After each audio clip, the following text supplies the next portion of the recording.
Buenos días y bienvenidos a Sin Guión. En este momento tenemos un paro en la ciudad de Lima y Callao, un paro de transportes. Vamos a cubrirlo en unos instantes y también vamos a hablar, por supuesto, del triunfo de Keiko Fujimori. Un triunfo completo, ya veremos después por qué sí y por qué no, y cuáles son las consecuencias de la venganza fujimorista sobre el fiscal José Domingo Pérez, ahora suspendido en el poder. No puede ser fiscal por los próximos 6 meses. Por supuesto, también hablaremos de la campaña y más adelante en el programa estará el candidato presidencial Ricardo Belmont.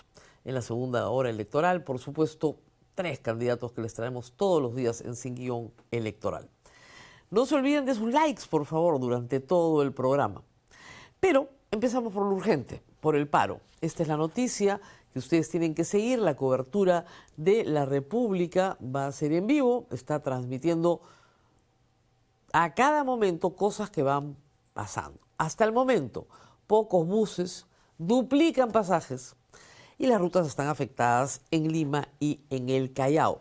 El Ministerio de Trabajo ha solicitado a los empleadores que den permiso para tardanzas. Algunas universidades han ido a la virtualidad, las que están ofreciendo cursos en verano. Y también, hay que decirlo, los colegios no están funcionando, por lo tanto el Ministerio de Educación no tiene que decir nada. El paro se siente, pero muchas empresas han dado a su flota libertad. Algunos entonces han salido a trabajar, otros no. Esta es la lista de empresas que hasta anoche había confirmado que no iba a trabajar hoy. La lista la tenemos publicada también en la página web. Tienen ahí usted La Encantada, Santa Cruz, Nueva América, San Germán, Transportes Cruz del Centro, La Zeta, Los Loritos, Santa María, Consorcio Ya. Hay una lista larga, ¿no? Santa Catalina, que es donde se desarrolló en el patio de maniobras la reunión con el señor Gení. Todas esas van a parar. Según los dirigentes, todo el transporte formal de Lima está parando. Pero para conocer más desde el lugar de los hechos, nos enlazamos con Adrián Sarria. Él está en este momento en algún punto de la capital, en Acho, me dicen, para entrar con nosotros y que nos dé un recuento de lo que está viviendo en este momento la ciudad. Adelante, por favor, con eso. ¿No tenemos a Adrián Sarria? ¿Lo tenemos o no lo tenemos? Un momento. Muy bien. Y la protesta, ustedes ya saben, tiene que ver con el número de asesinados este año, con principal incidencia en el sector transportes. Ayer les informamos que desde el 2024 hay 93 choferes, entre choferes, pasajeros, cobradores, pero 93 asesinados dentro del transporte público. 93. Y lo que dicen las empresas de transporte público de pasajeros es que no ven cambios. Bueno, no lo vemos tampoco nosotros los que caminamos por las calles de Lima, ¿no? El número de asesinados este año supera los 60. Muy bien, ahora sí vamos con Adrián Sarria, por favor, desde Acho. Adrián, Rosa adelante. María, ¿cómo estás? Buenos días, Rosa María. Sí, estamos en Acho precisamente, ya hay mucho contingente policial porque nos han informado que a este punto va a llegar el presidente José Gerí en breve a reunirse con algunos representantes pues, del sector de transportes. Está, por ejemplo, el señor Martín Ojeda. Sí, hay que señalar que no están en este lugar los trabajadores del transporte público y ayer en una conferencia de prensa han pedido que se puntualice ello. Una cosa son los Acabamos de perder la transmisión por un instante, la vamos a retomar apenas la tengamos, pero en efecto hay un paro. El señor presidente de la República ha dicho que él también va a parar. No funciona así. El paro es contra el gobierno, no con el gobierno. El paro es un acto de protesta.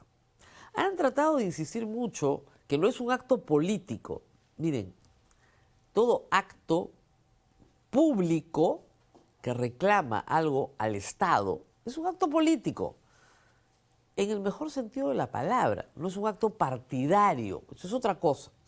Y es verdad que el señor Martín Ojeda es candidato de Avanza País. Y sí, pues, se pueden cruzar los intereses. Pero también es cierto que la situación extorsiva sobre las empresas de transporte público de pasajeros es generalizada. Y ahora resulta que no solamente es una banda que te extorsiona, son varias, pidiendo distintos cupos por distintos horarios. Al final, termina pasando lo que está pasando esta mañana, ¿no? Esta mañana se están duplicando los precios de los pasajes. ¿A quién creen que le va a cobrar el transportista el costo de la extorsión? ¿Cuál es el mensaje que el delincuente le da al chofer? Cobra más por el pasaje, me tienes que pagar a mí. ¿Y quiénes creen que vamos a pagar el costo de la delincuencia? Los usuarios. Porque todo eso se traslada al consumidor final. De todas maneras. Entonces, si a ese carro le sacan 10, 20, 30 soles diarios, bueno, esos 10, 20 soles diarios se van a repartir entre los usuarios. Y lo que vamos a tener es un incremento de los pasajes. Muy sutil probablemente, poco a poco, a cuenta gota, hasta que comience a ser parte de lo que se llevan bandas de delincuentes organizados por garantizarles seguridad a empresas de transportes. Ese es el esquema. Ese es el modelo de transporte público de pasajeros hoy. ¿Qué hace el Estado frente a eso? Poco menos que nada, declarar estado de emergencia. Desarticulan una banda aquí, otra allá, con un poquito de inteligencia. Da para salir en la tele, ¿no? Con unos operativos. Pero el negocio sigue adelante. Y reitero, no es una banda. Una empresa de transportes puede estar amenazada por varias bandas que celotizan el control territorial de la ciudad. Así como lo hacen con bodegas, ¿no? Farmacias, ferreterías, cualquier establecimiento comercial, así como lo hacen con orquestas de cumbia. Y mueven millones. ¿Dónde está la plata del crimen?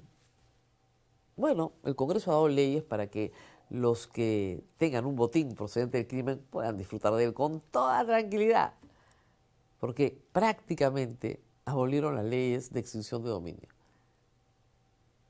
Pero eso no se los van a explicar en campaña. No. Por estos no quieren que ustedes sepan eso. Eso no se los van a explicar. Pero toda esta movilización de dinero y de muerte y de sangre, pues este es dinero de sangre, ¿en dónde termina? ¿Dónde está? Está en la economía peruana. ¿Y por qué no se puede perseguir a los operadores de este lavado?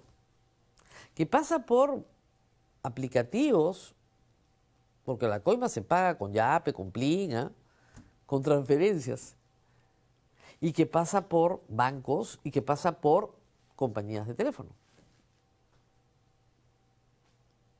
Hay muchos lugares donde la delincuencia es muy vulnerable, donde podrían estar atacando.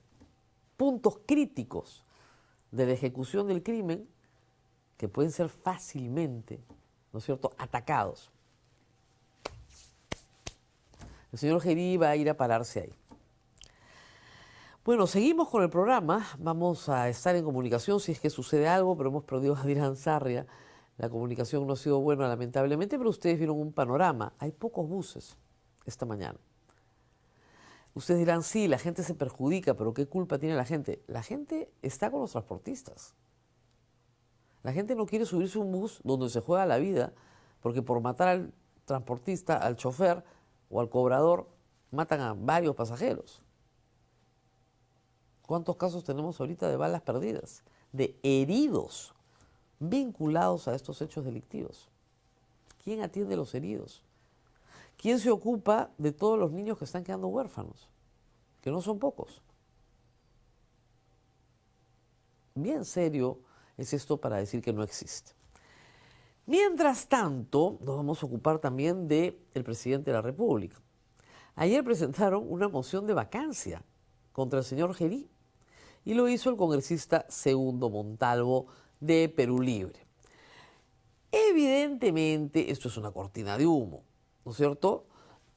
Ayer dijo, hoy día terminó la moción de vacancia y el presidente debe ser vacado, esto es gravísimo. Sí, un presidente encapuchado, claro que es gravísimo. Pero el problema es que el señor Gerí está en el puesto en el que está por el Congreso. Igual que Dina Boluarte. Son presidentes sostenidos por el Congreso, por un pacto de poder, del cual es parte Perú Libre, la mesa directiva. Cogobiernan con Keiko Fujimori, con Acuña. ¿Ustedes creen que de verdad van a vacar al señor Gerí? Lo único que tienen que hacer, dicho sea de paso, no es vacarlo en la presidencia. Lo único que tienen que hacer es censurarlo como presidente del Congreso. Si se censura con mayoría simple, no necesitas 87 votos. Con mayoría simple, tú censuras al presidente del Congreso, se elige a otro presidente del Congreso y ese es el presidente de la República. No necesitas una moción de vacancia. No necesitas 87 votos. Porque sigue siendo presidente del Congreso. Lo que necesitas es censurarlo como presidente del Congreso. Mayoría simple. Con 61 votos 66. No lo van a hacer.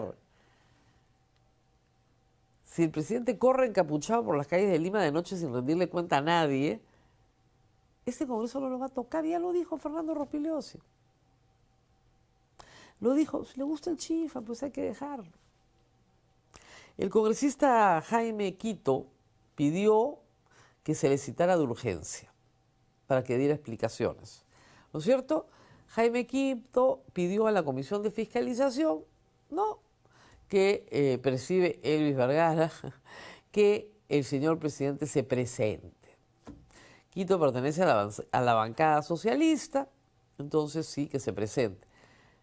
Podría ir el señor Gerí, pero dudo que vaya, porque el señor Gerí ya siente que ya dio la explicación, que hace cosas buenas, pero que parecen feas, entonces como parecen feas, es mejor no hacer las cosas feas, aunque son buenas.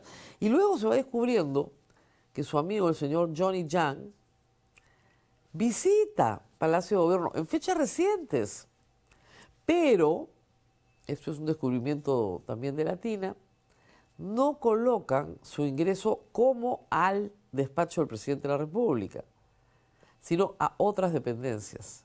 Y así no lo encuentras, pues. Ha visitado 3 veces el Palacio de Gobierno desde que el señor José Gerí es presidente. Acá, en enero, hace poco. Post-chifa. ¿Por qué un proveedor del Estado que debe una hidroeléctrica al Estado peruano, entra y sale de Palacio de Gobierno a la Oficina de Comunicación Estratégica? Hasta ahora no hemos oído hablar al embajador chino, ¿no? Que puede decir, oiga, ¿cómo es esto del Día de la Amistad Perú-China que no me he enterado? Es muy rara toda esta historia y es tan rara porque no hay transparencia, porque el presidente de la República no puede tener actos privados sin dar cuenta de ellos en su agenda, porque es el presidente las 24 horas del día. Representa, dice la Constitución, personifica a la nación, siempre, durante todo su mandato. ¿Por qué el presidente se va a reunirse con su amigo proveedor del Estado, en falta además, con 17 empresas, un gran importador chino, para comerse un chifita a las 10 de la noche de un 26 de diciembre, no lo pone en ningún documento oficial e ingresa encapuchado? Pero claro, usa el carro oficial. Lo ampallaron. Y lo van a seguir ampallando. Pero no le va a pasar absolutamente nada. No en este gobierno. porque está sostenido ahí por los votos de estos partidos políticos. Y él lo sabe. Por eso hacen lo que les da la gana. Y vaya que hacen lo que les da la gana. Vamos a regresar sobre el caso de Fernando Rospigliosi porque ayer ha habido una reacción importante. Pero ahora nos vamos a la pausa y regresamos para explicarles todo el triunfo de Keiko Fujimori. No se olviden de sus likes.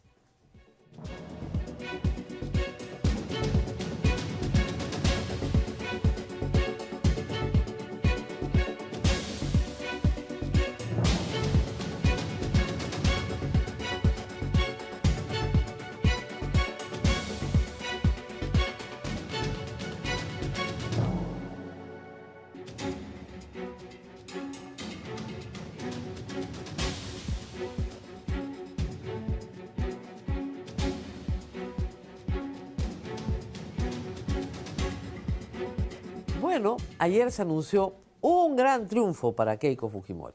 Ya lo sabíamos desde octubre pasado. El Tribunal Constitucional acogió una tesis que yo sostengo, no de ahora, la sostengo desde el 2014 y se las he explicado en innumerables ocasiones en este programa. Mucha gente me insultó por explicarlo, porque lo expliqué para el caso de los Humala y luego para el caso de Keiko Fujimori ya no me insultaban tanto. ¿No? Hay varios periodistas que puedo nombrar. Yo no me olvido. Abogada de Nadine, no sé, todas las cosas que dijeron. Cuando fue para Keiko, ay no, ahí sí, claro, es un acto de justicia. El tema central en el caso Cócteles es que en el 2006 y en el 2011 la recaudación ilícita contra la ley de fondos de campaña no era delito. Una actividad puede ser ilícita, mas no delictiva. Y mucho menos delito de lavado de activos. Reitero, yo he tenido la misma tesis, lo pueden revisar, años de años de años. Cuando ya no daba más el caso, ¿no es cierto? Cuando se había declarado nuevamente una nulidad y había regresado para acusación nuevamente,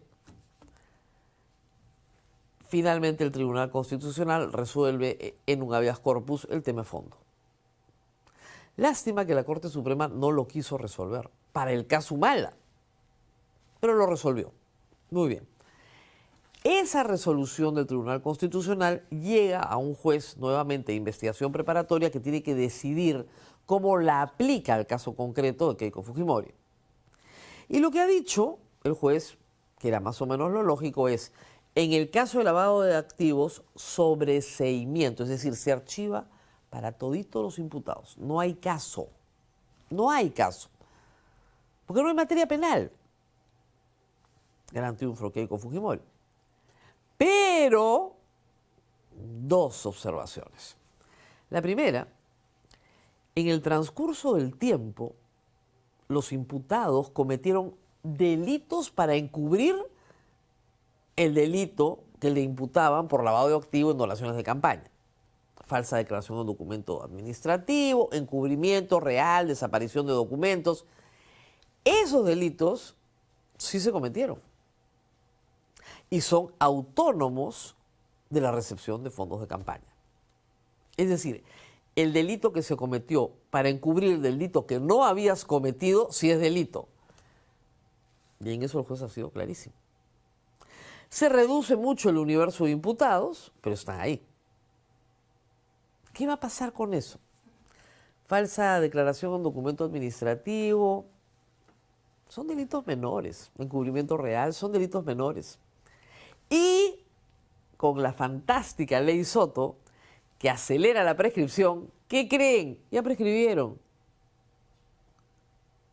Lo que van a solicitar, si se inicia un proceso por cualquier fiscalía, ahora cualquier fiscalía, ¿no?, anticorrupción, va a decir: señor, ya prescribió, excepción de prescripción, chao.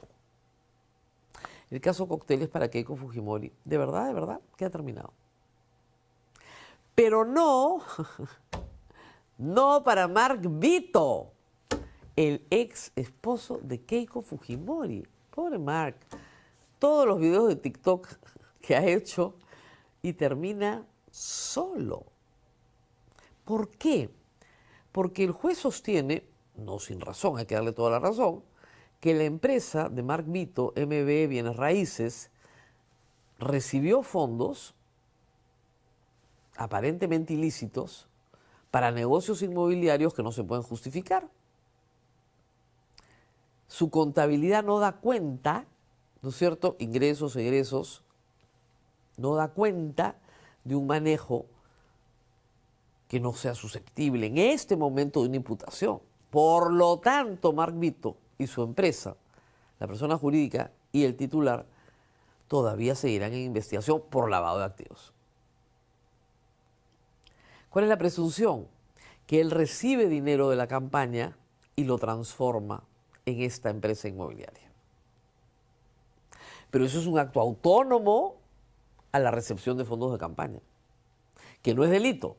Hoy sí, por si acaso, a partir de agosto del 2019 la pena es de 8 años para quien recibe fondos ilícitos en una campaña política. Atención a todos los candidatos. 8 años. Claro, no es 20 como era lavado. ¿Y por qué acusaron por lavado? Ustedes dirán. Porque la pena es tan larga que el delito se demora muchísimo tiempo en prescribir. Esa es la razón. No porque hayan cometido lavado. Dicho sea de paso, el caso de Ollanta-Humala es un caso idéntico al de Keiko Fujimori. Idéntico. Ayer me enteré que Ollanta-Humala ya perdió un habeas corpus en primera instancia, sigue en la carrera para llegar ¿a dónde? Al Tribunal Constitucional. Y el Tribunal Constitucional tiene que decidir exactamente lo mismo que con Keiko Fujimori. Pero es absurdo realmente que Ollanta-Humala esté en prisión en Barbadillo por exactamente el mismo delito que se le imputa a Keiko Fujimori, y Keiko Fujimori está haciendo campaña. La ley tiene que ser igual para todos. La resolución que beneficia a Keiko Fujimori tiene que beneficiar a todos sus coimputados, ¿de acuerdo? Pero también tiene que beneficiar a todos los demás, porque no es delito. Y eso significa para el PPC, para el APRA, para otros que participaron en las campañas del 2016 y 2011, que todos esos casos tienen que pasar al sobreseimiento. ¿Por qué no se hace? Gran pregunta. Porque la justicia no es para Keiko Fujimori, es para todos. Hay que decir algo también para darle final a este caso. Sí, efectivamente, este caso se ha archivado. Pero primero, no es el último contra Keiko Fujimori y Fuerza Popular. Acá tenemos otro. Keiko Fujimori, Fuerza Popular y su plancha presidencial completa, tanto Galarreta como Miki Torres, están procesados por lavado de activos en el caso que los vincula con Alas Peruanas. ¿Ok? Primero fue el caso Cócteles y luego es el caso de Alas Peruanas, Joaquín Ramírez. ¿Ok? Entonces, además, tanto Miki Torres como Galarreta están investigados por los aportes de campaña de la campaña del 2021. Cuando ya ahí sí recibir aportes de campaña ilícitos es delito. Básicamente en el tema del fraude, en el tema de la recolección de fondos en especie para presentar impugnaciones que en realidad jamás probaron ningún fraude. Todo ese montaje está en investigación. Así que la historia no termina. La que sí termina, es la que narra José Domingo Pérez. José Domingo Pérez, ayer, lo han suspendido por 6 meses. La Autoridad Nacional de Control. Nuevamente la Autoridad Nacional de Control. El año pasado lo suspendieron 6 meses, esta vez de nuevo. ¿Por qué? porque la Autoridad Nacional de Control señala que en el caso Cócteles, el comportamiento del señor José Domingo Pérez fue un comportamiento, digamos que incompetente. Es verdad que le devolvieron 19 veces la acusación. Es verdad que la acusación ha terminado en lo que ha terminado porque se le dijo y se le advirtió 100 veces que ahí no había materia penal. Pero también es verdad que José Domingo Pérez le entrega al país la mejor narración e investigación que se ha hecho sobre el financiamiento ilícito de partidos políticos. Lo que él investiga, descubre y presenta al país, y está en la acusación, es cuánta plata se derivó de empresas privadas de manera clandestina a la campaña de Keiko Fujimori en el 2006 y el 2011, donde desfilaron todo el empresariado peruano, lo mejor de nuestros empresarios, aterrorizados, como siempre, porque no saben nada de historia, porque no saben nada de política, porque no leen 2 libros, aterrorizados por el comunismo de Ollanta, que no era comunista, ni mucho menos, ni nada que se le pareciera. Era un soldado, un poco necio para muchas cosas, pero no era comunista. Pero cuando se aterrorizan, hacen estupideces. Y luego tienen que sufrir las consecuencias de las estupideces que hacen. Por lo menos yo espero que les haya servido de lección. Por lo menos espero que les haya servido de lección. José Domingo Pérez no va a ser fiscal durante 6 meses. La venganza va a ser obviamente larga. Porque que hay un hecho que es verdadero, ¿eh? Keiko Fujimori ha estado presa mucho tiempo por este caso. Y para la justicia no debería haber nada más doloroso que meter a alguien a la cárcel y no condenarla. Porque eso quiere decir que esa prisión fue injusta. Y ese es el gran problema de los fiscales anticorrupción. Que al perseguir prisiones preventivas y al concentrarse en la prisión preventiva, no vieron a largo plazo y no vieron que no iban a poder conseguir condenas. Tristísima la historia, pero eso es la historia real. José Domingo Pérez pudo haber sido historiador, cronista, periodista, le daban el Pulitzer, porque encontró la verdad. No la verdad procesal que necesita para una condena, encontró la verdad real. Cómo se financió la campaña de Keiko Fujimori en el 2006 y sobre todo el 2011. Eso sí lo encontró. Pero lo que no pudo es hacer eso, ¿no es cierto?, una acusación penal. Porque no había delito y no lo había desde el primer día. Y desde el primer día se lo advertimos, ¿ah? Por si acaso. Otras noticias judiciales que creo que son importantes. Alguien que también ha celebrado ayer, más discretamente, Guido Bellido, ex primer ministro de Pedro Castillo. Él estaba procesado por afiliación a una organización terrorista. Y finalmente la Corte Superior de Justicia ha dispuesto el archivo de toda la investigación, porque no se ha podido acreditar su afiliación a una organización terrorista. Guido Bellido es en este momento también candidato.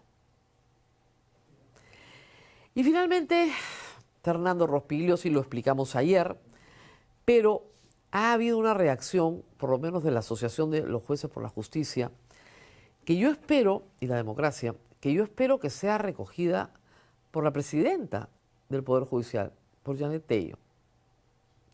Si el Poder Judicial permite que el presidente del Congreso interino, pero presidente del Congreso, o cualquier congresista, o cualquier autoridad, ministro, militar, comandante, el que fuera, se meta a una audiencia virtual e intervenga en la audiencia para amedrentar a los jueces, estamos en la Venezuela de Maduro. Ese es el fin de la separación de poderes, ahora sí. La Constitución del Perú dice que nadie puede abocarse a causa pendiente, nadie puede abocarse, esto es abocamiento indebido. Esto es una infracción de la Constitución perpetrada por el presidente del Congreso. El Congreso no va a hacer nada, pero el Poder Judicial, en representación de esos magistrados, el procurador del Poder Judicial, por encargo de la presidenta del Poder Judicial, tiene que denunciar constitucionalmente a Fernando Rospigliosi por abocamiento indebido y proteger a sus jueces de un acto de hostilidad manifiesta, donde indica que o votan como a él le da la gana o los mete presos. Eso es lo que ha dicho. Si no hacen lo que yo digo, en el acto tienen que irse a prisión. Lo que ya denota algún problema de salud mental en el caso de Fernando Rospigliosi. Yo no puedo entender que esa persona tenga esa conducta. Esto es lo mismo que Kira Alcaraz, se los expliqué ayer, se los vuelvo a explicar. Si tú te resistes a un procedimiento administrativo alegando que eres congresista y que vas a llamar al comandante y que no sabes con quién te has metido, es lo mismo que meterte a un juicio y decirle a los jueces, ustedes resuelven como me da a mí la gana o los meto presos, porque yo soy congresista. Es lo mismo. Pero más allá de un procedimiento en la Comisión de Ética, aquí hay abocamiento indebido a un proceso judicial y esta es una infracción directa a la Constitución, directa. ¿Qué iba a hacer la señora Yanet Tello? Ella ya lo había dicho en el inicio del año judicial, que no amedrenten a sus jueces. Bueno, y se lo dijo en su cara a Fernando Rospigliosi. Respuesta a Fernando Rospigliosi, me voy a amedrentar a los jueces. Estado de Derecho, separación de poderes, no importa. Esto es bien grave. Estamos hablando del caso Callara, 30 campesinos asesinados a machetazos por el ejército. Triste, tristísimo, por supuesto. ¿Ha habido justicia para esta gente? No. ¿Han pasado 38 años? Sí. Esa es la tragedia. Pero hasta el año 2000 nada de esto se pudo juzgar. Y luego hay que decir que una y otra vez el Ministerio de Defensa y los institutos armados no han dado una sola facilidad para identificación, para nada. Es bien difícil. Es bien difícil conseguir justicia, pero bien difícil. Muy bien, pausa. Regresamos con un candidato presidencial que todos conocen, no necesita mayor presentación. Estaremos con Ricardo Belmont, candidato presidencial del Partido Cívico Obras. Pausa y volvemos.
estamos con Ricardo Belmont. Él regresa a la arena política, de la que creo que nunca se ha ido. Tiene una larga carrera en el mundo de la comunicación y una larga carrera en el mundo político. La primera vez que fue candidato presidencial fue allá en el año 1995, pero fue alcalde de Lima 2 veces entre 1990 y 1995. Así que tiene candidaturas desde el año 88.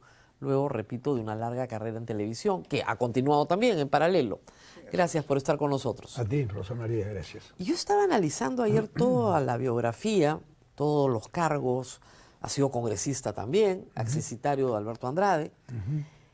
Y normalmente las personas de jóvenes suelen ser más revolucionarias y de viejas más conservadoras, ¿no? Es lo que se dice, ¿no? De chico incendiario, de viejo bombero. Exacto. Su caso es al revés. Sí. ¿Qué pasó? Hay una evolución más hacia la radicalidad, ¿no? Y termina en Perú Libertario el 2018, luego con asesor de Castillo, brevemente. Al ver la historia, su línea de vida hacia atrás, ¿acá qué pasó? Sí, pero son medias verdades, ¿no? Porque A ver, matícelo para ver cómo es. Lo de Perú Libertario fue una alianza de obras que no existía como tal, y mi condición con Vladimir Cerrón fue: vamos como obras a la alcaldía, con mi gente y con tu gente. Porque yo había manejado la alcaldía siempre con todos los partidos. Tenía esa experiencia de negociar con todos, ¿no? Pero al final el jurado dijo: no, tienen que ir con este nombre. Incluso con WhatsApp, que fue el símbolo. Ni siquiera fue el arbolito, ni siquiera fue el lapicito. Fuimos con WhatsApp. Un caso único, increíble. Claro. Entonces yo dije, bueno, acá estamos mal ya de arranque, pero seguimos. Con relación a lo de Castillo, fue una cosa, una tomadura de pelo, porque yo entro a Palacio 3 veces que me invita a Castillo como presidente, y ese día me dice: ¿tú quieres ser mi asesor? Le digo: mira, yo te asesoro en deporte, te asesoro gratuitamente en esto y en el otro. En lo que sé, claro. Y cuando salgo, había lanzado un Twitter. Sí. Y yo salgo de Palacio y me encuentro con el Twitter. Y entonces yo dije, bueno, ¿qué hago con un Twitter acá? Si el Twitter no es una resolución, no es un nombramiento. Pero esa noche me masacraron. Me tiraron con todo, a matar, en Willax.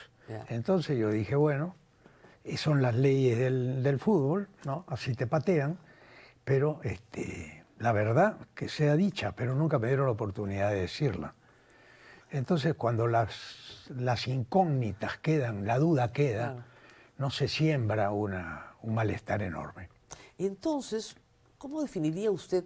Usted es un hombre pragmático. Obras, lo dice, la misma palabra te dice, yo creo en el pragmatismo.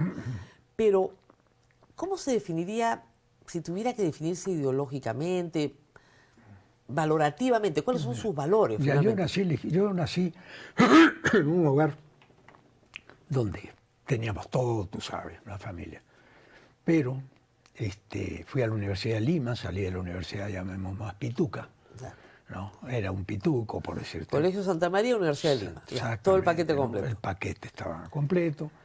Y de ahí comienzo a trabajar en La Victoria, por el Canal 11, que estaba fundando con mi padre en el año antes de Velasco. Claro. Nosotros hicimos el canal antes que Velasco. Fueron expropiados. Fuimos confiscados. Claro. No nos pagaron nada, nos quitaron el canal, echaron a mi padre y ahí vino un cambio en mi vida, el primer cambio, ¿no?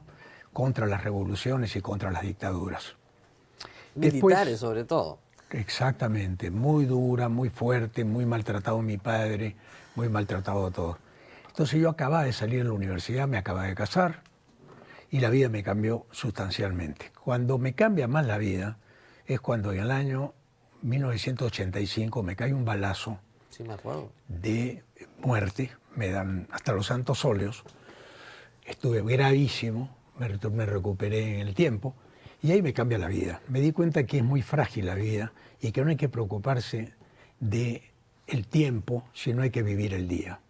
Y comencé a vivir una vida distinta a través de mi canal, que fue muy atacado, etcétera, teniendo el máximo de popularidad en el año 84. En el año 84, Sábados de Belmont termina con el mejor programa de la televisión, el mejor animador y ahí me retiro para poner mi propio canal. Exacto. Que fue, vamos a decir, el punto de partida de un ataque permanente y sostenido como un estafador, cosa que nunca fui, pero que quería hacer un canal como lo que hoy día son las redes sociales. Hoy día las redes sociales, yo me adelanté 30 años, porque las redes sociales son hoy día el medio de comunicación que yo quería hacer. Pero en esa época la legislación aprista no permitía otra cosa que lo que yo planteé, que me lo hizo el estudio Duani Cresalja, me hizo todo el plan. Sí. Entonces caí en un tema de que además había una inflación de 8.000%. No, sí, claro. Tú sabes, No esa había historia, forma. no había forma. No había forma. Y el canal lo vendió al final, ¿no? No, el canal me lo quitó mi hijo, Ah, sí. Es una historia muy con triste, Matters. ¿no? Es una historia muy triste. Sí, sí, claro. Es una cosa que trabajé toda mi vida. Y mi hijo que va a la universidad, la mejor universidad de Boston, que lo traigo para que me ayude. El muchacho cambia de modo de pensar, me ven mal a mí. Me ven mal, como dices tú, ese cambio social hacia mirar el pueblo, que nunca lo había mirado antes. Y comienzo a decirle, mira, un medio de comunicación tiene que ser un órgano de orientación ciudadana y cultural al servicio de la paz y del progreso. Esa es mi filosofía. Eso es lo que se No, que a mí eso me es lo que interesa. pensaban antes los dueños, ya no, ¿ah? No, ya no. Cambió todo, ¿no? Entonces, en esa línea comencé a entender de que no era San Isidro ni Miraflores, que había un país. Y el deporte mismo me llevó a tener contacto con gente de pueblo. Y ahí es donde me voy metiendo con la gente, a escucharlos. Y después hago Hable el Pueblo, que me cambia la vida. Sí. Porque yo salgo de la universidad como empresario y al quitarme todo con Velasco, me vuelvo un comunicador por inercia, ¿no? Yo no quería. Claro. Y hago Yo no Hable, tenía el talento, hago entonces. Hable el Pueblo en el año 73. Sí, no, pero primero en radio, ¿no es cierto? Sí, en radio. Primero en Empiezo radio. con Hable el Pueblo Ah. y conversando con la gente. Y creo que soy la persona que más ha conversado con la gente en la calle. No creo que haya otro, sinceramente, que Pero haya de tenido ahí- más contacto con la gente. Claro, pero de ahí, después de toda esta historia, no hemos contestado la pregunta. ¿Sigue siendo un pragmático? Sí, sí, No o sea, se defiende de izquierda, ni de no, derecha, no, ni liberal, ni libre mercado. No, porque Pero, mis- a ver, creen en la empresa privada, supongo. ¿no? absolutamente. Ok. Pero por supuesto. En los contratos, en la empresa privada, en la propiedad privada. Pero no en los contratos ley. No en los contratos ley. No. ¿Por qué? ¿Por qué? Por una razón muy simple. Somos- No existe en el mundo un contrato que no sea Ley. revisable. Ah, no, por supuesto, es que el contrato ley también. Es revisable. ¿Y dónde Sí. lo arreglamos? ¿En el Estado? ¿Dónde? ¿En el Charis? No. Sí, Eh, Rosa María. Todos los contratos, cualquier contrato, es Ya. una expresión de dos voluntades. ¿Ok? No, pero yo Entonces yo te puedo decir, mira, Ricardo, hemos firmado esto, pero tú sabes que tengo problemas, lo podemos revisar. Y tú me dices, sí. Está bien, pero ellos piensan que estás hablando con una persona decente. Claro. Pero un corrupto firma un contrato en la medianoche, mientras dormimos nosotros. No, claro, por supuesto. Siempre Yo lo veo de sujeto- este ángulo, mira. Siempre sujeto, siempre Yo lo veo de sujeto a este la ángulo, corrupción. yo lo veo de este ángulo. Acá el problema es el ser humano. El ser humano se ha deteriorado, se ha perdido la virtud, se ha perdido la moral, se ha perdido el respeto. Hoy día la traición es un valor. La traición es un valor. Traiciona si te va bien. Entonces yo digo, si te hago la pregunta más simple,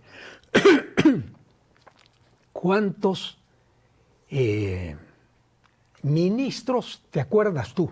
Uf, muchísimos, porque yo tengo una memoria espantosa. Tienes una memoria. Ay, sí, bueno, horrible. yo no tengo la memoria de los ministros, especialmente de los que me encontré en Miami. Yo me iba a Miami de vacaciones. Ah. Oye, este fue ministro de este gobierno, este fue ministro, todos pasándola bien, ¿ah? Ministros, un mes. En ese mes firmaron un contrato. Claro. No, de eso, mire, Pero Rosa gente María, corrupta puede haber en todas partes. no, es que estamos corruptos. Las instituciones están corruptas. Claro. Nosotros hemos naturalizado la muerte. ¿Tú qué? Bueno, no voy a decir, pero tú eres una mujer más o menos, unos 15 años menos que yo. Menos. Ok. Casi 20, ¿eh? Casi 20, ok, Macanudo. Entonces, si analizamos este tema del tiempo, que hemos visto el deterioro de la sociedad, es increíble, yo lo he vivido en mi narrativa propia, Claro. contando Hable el Pueblo. ¿Y esto lo ha amargado mucho? A mí no estoy amargo, yo soy un hombre feliz. Ah, sí. Yo soy un hombre feliz, Pero ha pero le tenido pone momentos, pasión. claro, pero ha tenido momentos de amargura. No, la verdad que no. En mi vida privada probablemente he tenido cosas gravísimas, serias, pero con la gente no. Yo no tengo ninguna bronca con la Tiene gente. 80 años ya, cumplidos. Sí. ¿Por qué persistir en esta aventura? Sus amigos le dirán, oye, Ricardo. Estás loco. Estás loco, claro. Sí, estás loco. Es lo más amable que le han dicho ya. Sí, sí, sí, entre tantas cosas. Pues, ¿no? Entre tantas cosas. Sí. ¿Por qué persistir? ¿Por qué persistir? Primero, porque creo que tengo una deuda generacional. Mi generación tiene una deuda con el país. Hemos fracasado. Esta generación mía ha fracasado.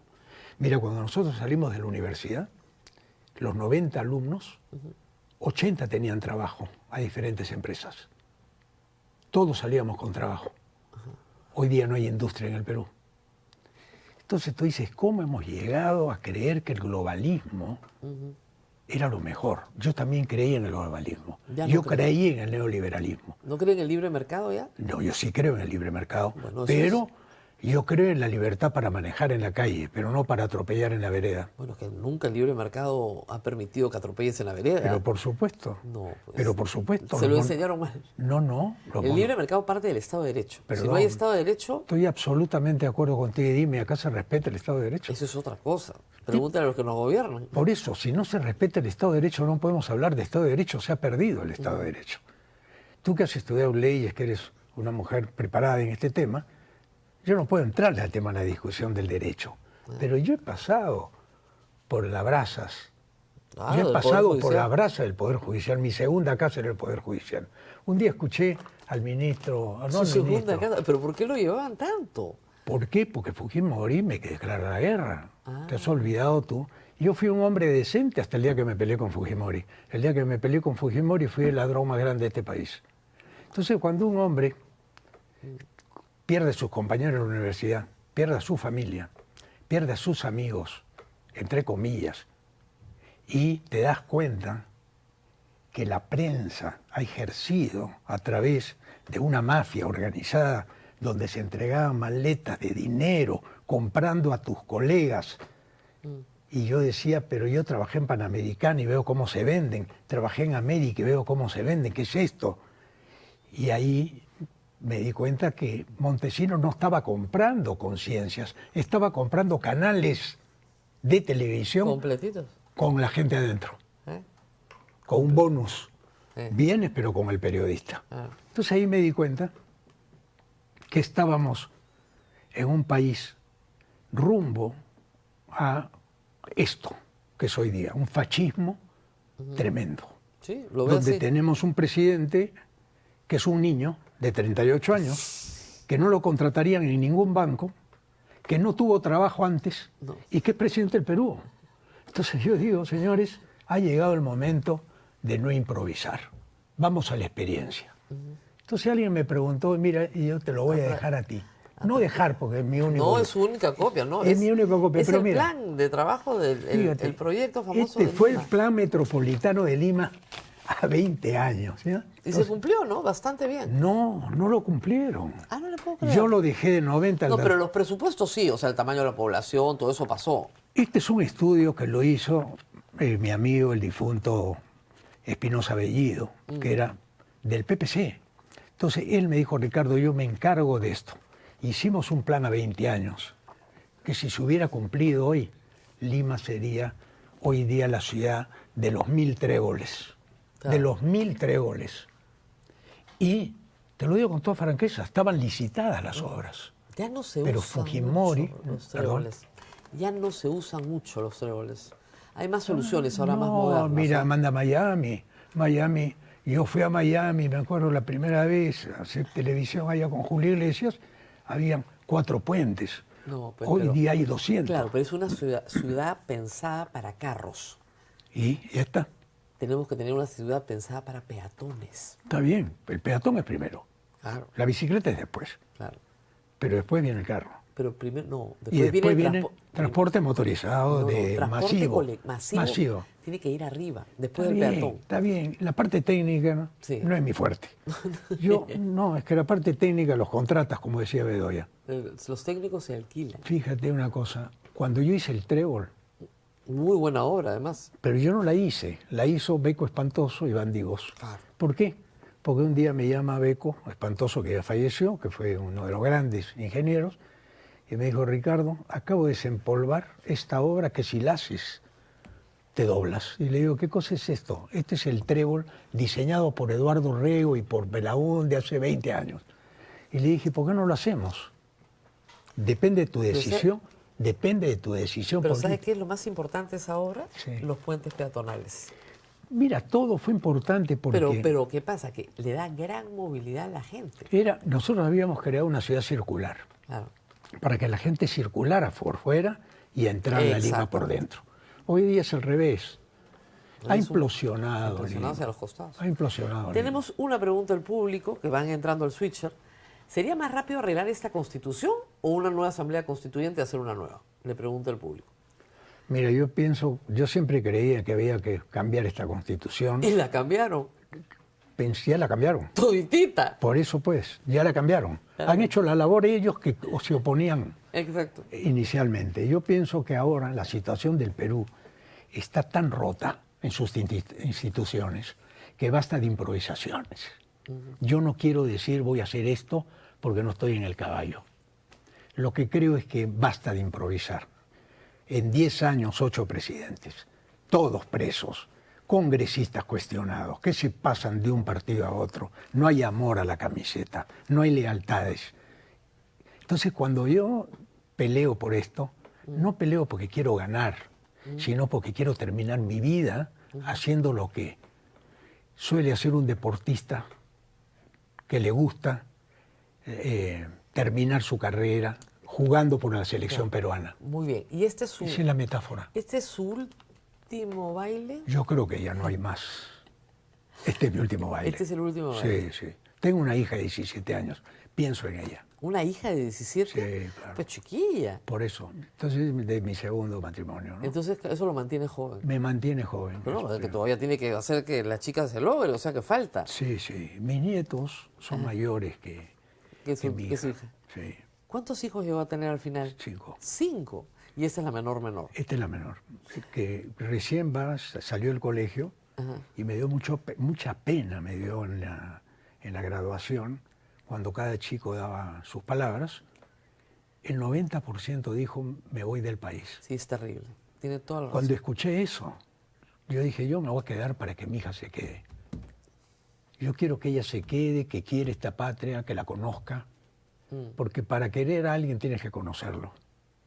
Y yo quiero que la gente me conozca en la prensa hoy día a mí. ¿Quién soy? Pero sí es muy conocido. Sí, pero una parte oscura es la luna. Ah, claro. Vamos a poner luna llena, ¿no? Claro. No una menguante, ¿no? Más preguntas. Todas las que quieran. A ver, señor Belmont, explique por favor cuál fue su criterio para aliarse con el señor Barragán y JJ Vega, ex políticos con serios cuestionamientos. Mire, todos tienen cuestionamientos en este país. No hay un justo en Sodoma. El único que no está cuestionado es el que nunca salió de su casa. Claro, bueno, eso es verdad. Miren, yo tengo una amiga que quiso ser dirigente de barrio y a la semana ya la querían ejecutar. En este país, cuando tú entras a la vida pública, perdiste tu sentido de pertenencia. Nada te pertenece. Tú te has entregado en cuerpo y alma. Barragán y Vega, a Vega lo conocí hace 20 años en el Congreso y a Barragán lo conocí hace 18 años en el canal de televisión cuando era promotor de la pequeña y mediana empresa. Ahí los conocí. No tengo ninguna afinidad política porque a mí me gusta conversar con todos. No soy dueño de la verdad y ellos tenían su verdad. Buscamos coincidencias, creemos en la empresa privada, firmemente en la empresa privada, creemos en que el país no puede cerrarse con una línea política, que hay que abrir el juego. Creemos que variaron los parámetros de derecha y izquierda, absolutamente. Yo fui muy amigo de Alfonso Barrantes, de Javier Díaz-Canseco, compañero del colegio mío. Claro. Yo con Javier me reunía, peleábamos, discutíamos, pero era un señor, Javier Díaz-Canseco. Alfonso Barrantes inauguró mi canal, era un señor. ¿Ya no hay eso? No hay eso. Se ha perdido eso. Vladimir Hoy día- Cerrón ya no es... Vladimir Cerrón fue a mi casa 2 días. pero me toman una foto que la publican 100 veces y Ya. estuvo 100 veces en mi casa. Pero usted sabe cómo es este negocio. Usted está en los medios durante Pero por muchísimo, supuesto, toda su vida. mira, Rosa María, a mi casa ha ido todo Lima. En mi última casa que vivo ahora, que vivo en Chorrillos, que la tengo ya casi 25 años, 27 años, ahí ha ido todo Lima. Todo Lima ha caído a mi casa, desde Alan García, desde Toledo, desde Ollanta, Nadín, todos los políticos, te diría yo. Si hago la lista, creo que todos han almorzado en mi casa. El Cabezón González Posada, Vitocho. Se debe comer bien para que tenga Popi. tanta audiencia. Sí, pido ceviche al frente. Pido ceviche, tengo una cevichería al Y en frente. todas estas conversaciones, ¿nunca decidió hacer política con algunos de estos políticos? Es que la usted- política... Usted la- quiso tener casa propia siempre. No, lo que pasa es que Obras nace de una filosofía. Mm. El ser humano es la obra más grande de Dios. Cuando yo le bautizamos Obras era Movimiento Cívico Independiente Obras. Claro. ¿Por qué? Porque en esa época que los partidos estaban desprestigiados, acuérdate, estoy hablando del año 89, un movimiento cívico independiente podía aglutinar diferentes formas de pensar, porque para la práctica y la obra no se necesita doctrina. Claro, sigue siendo pragmático. Absolutamente, no hay doctrina. Si tú ves este plan entregado a la municipalidad para que lo siguiera Castañeda y Andrade, no era para Ricardo Belmo. Era un plan que hoy día no existe en el Perú, en el sitio no hay plan.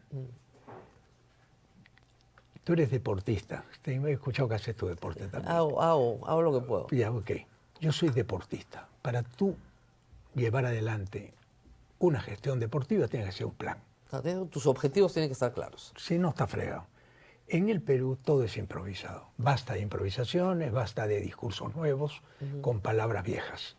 Muy bien, se nos ha acabado el tiempo. Muchísimas gracias, mucha No, suerte. Yo te agradezco a ti porque por primera vez en 16 años creo que he conversado. No, cuando fue congresista lo entrevisté. Pero eso han pasado ya años. Por eso. Pero, 16 por lo menos. Pero tenemos muchos años los dos frente a la Sí, pantalla. de verdad. Gracias, Romaría. Muchas A gracias. ti, muy amable. Muchas gracias. Mucha suerte. Pausa. Nadie se mueva. Regresamos en un instante con Sin Guión Electoral.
Y estamos en Sin Guión Electoral y a la hora que dedicamos a las candidaturas al Senado y a la Cámara de Diputados. Como todos los días, les he prometido de acá hasta el 10 de abril, porque ya el 12 de abril es la elección, vamos a tener 3 invitados diarios para que ustedes vayan conociendo por quiénes van a votar. Y es el turno del señor Luis Cuba Ovalle, candidato a senador por Alianza para el Progreso. Muchas gracias por estar con nosotros. Rosa María, muchas gracias por la invitación. Usted es abogado, notario, es doctor en Derecho, además con maestrías obviamente, y profesor de, entre otras, la Universidad César Vallejo. Ahí conoció a César Acuña. Cuéntenos un poco de su vida política, ¿desde cuándo milita en APP? Bueno, políticamente el ser humano es un animal político por naturaleza, ¿no? Militancia en APP hace pocos meses, como docente del doctorado en Derecho de la Universidad César Vallejo, tuve la oportunidad de conocer al ingeniero Acuña, intercambiar algunas ideas, vi que se me aperturaba la posibilidad de que los planteamientos, las ideas, los objetivos, las metas, lo que yo buscaba y creo que es necesario para mi país, me daba la oportunidad de poder Ahora, hacer. usted es recientemente incorporado al partido entonces, pero le han dado un puesto muy importante, el puesto número 3 al Senado. Entonces usted está muy considerado por el señor Acuña, porque... Tengo 32 años de abogado, Claro, 29 años de notario, 15 años de economista. es el tercer notario que pasa por esta mesa. No sé por qué los notarios quieren ir al poder, pero le digo, es el tercero. Es un derecho de todo ciudadano elegir y ser elegido. He tenido la oportunidad de estudiar en Argentina, en la Universidad Notaria Argentina, de estudiar en Italia, en la Universidad de Bolonia, en España, igualmente en algunos otros países, y he visto la comparación entre lo que significa la realidad de nuestro pueblo, el abandono, la inexistencia del Estado, y creo que mi pueblo tiene derecho a un mejor futuro. Estaba revisando algunos de sus planteamientos. Usted dice son planteamientos personales, pero va en un partido y el partido los debe acoger. Usted señala que El Salvador es un modelo para la seguridad ciudadana, como Singapur o Corea del Sur. ¿Aspira a que César Acuña sea Bukele? Yo no puedo hablar por César Acuña acá. Bueno, es Pero el yo mismo estoy partido. hablando, claro, como senador, ¿no es cierto? Las propuestas legislativas, consensuadas necesariamente con el presidente Acuña, van a ir hacia buscar una seguridad ciudadana. Todos Yo no puedo queremos vivir eso. en un país donde extorsionan al bodeguero, al barbero, a los profesionales, inclusive ya hay notarios que Claro, han sido pero extorsionados, ¿no? en El Salvador usted sabe que los juicios son colectivos, Sí, correcto. ¿no es cierto? Que meten a 200, 300 o 400 personas en un juicio, no hay derecho de defensa, Y además tienen procesos rápidos un que proceso salen de 72 una horas. semana. Aproximadamente, para hacer un equivalente al Perú, es como si en el Perú tuviéramos 500.000 presos.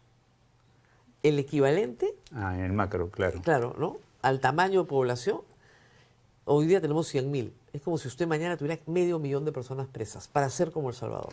¿Usted cree que eso es viable para el Perú? Es que para ello existe una cultura de prevención, ¿no? Entonces yo por eso decía, ¿no? Planteamos en primer lugar de algo que no es una inversión, no es un gasto, sino más bien es una necesidad, ¿no? No, pero La usted edu- plantea copiar el la modelo de El educación. Salvador.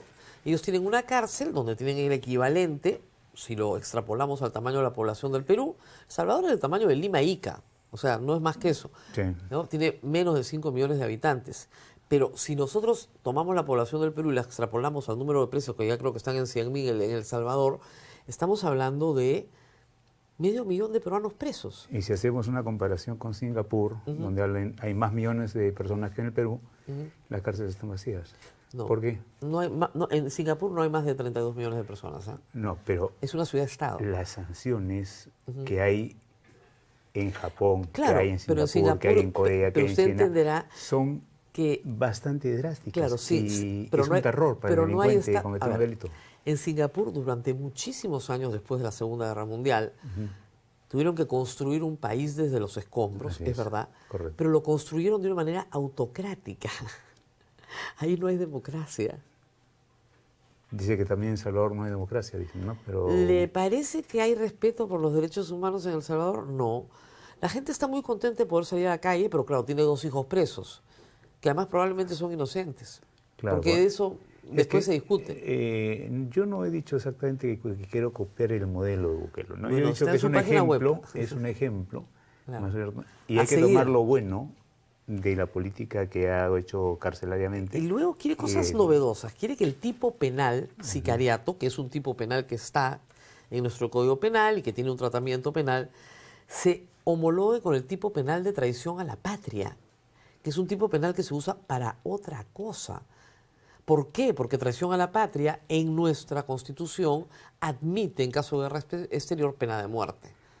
Yo me hago Presumo que es para eso, para me hago introducir la una- pena de muerte por la puerta falsa. una pregunta. En el Perú hay pena de muerte, ¿no? La Constitución establece que en caso de traición a la ¿Conoce patria en alguna tiempo de ejecución en guerra- los últimos 60 años? En los últimos 60, sí, claro, hubo una en Arequipa en el penal del siglo XX, ¿no? Que No, ejecución del Estado, que el Estado haya ejecutado la pena de muerte. Acá en el Perú hubo una En el Perú. ejecución, En que los- es una persona Un la ciudad de avionero en Quito. los 70s. Por Me eso parece que- después de 70. No, o sea, durante la dictadura militar, nunca más. Así es. ¿Cuál es la realidad, no? La persona humana, como fin supremo de la sociedad y del Estado, tiene derecho a ser protegida, tiene derecho a ser potenciada, Claro. tiene derecho a que el Estado cumpla con sus obligaciones natas, que es satisfacer sus más elementales necesidades. Pero vayamos al extremo, vayamos a la mente del criminal. Este criminal que mató 1, 2, 3, 4, como ellos mismos lo dicen, ¿no? Al primero sufrió un poco, a la segunda fue una raya más al tigre. Le perdió el respeto a la vida, Ya. le perdió el respeto a De acuerdo, todo. ¿está a favor usted de la pena de muerte?